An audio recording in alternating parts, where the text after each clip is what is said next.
Today we're here at the Pyramid Lake Museum and we're talking about our medicine garden.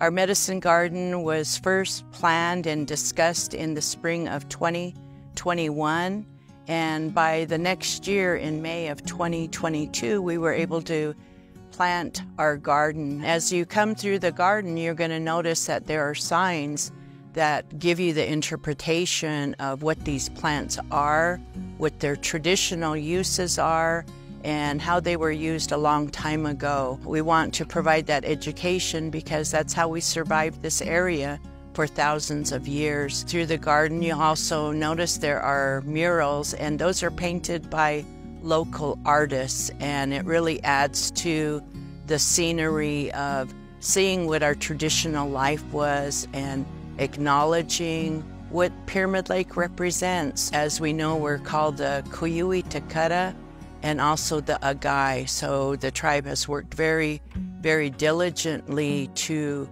bring these species back where at one time they were extinct. So that's a very important part of our history, is knowing that we continue to live and represent our namesake. We wouldn't have been able to do this project without the help of volunteers, so the Ripple team was very significant in helping us to plan, identify the native plants that we needed in the garden, and then to come out and actually plant them.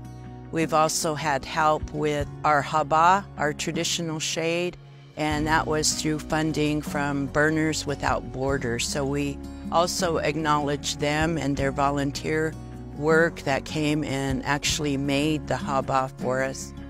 If you get a chance to come out and see the garden, you will actually be very amazed at some of these plants. We had up to 20 different species of plants that were planted initially. They're growing very well. And when we built our medicine garden, it also prompted other museums in the local area to also want to build medicine gardens and represent our history and how important these plants are to basket weaving as well. So come and enjoy the medicine garden.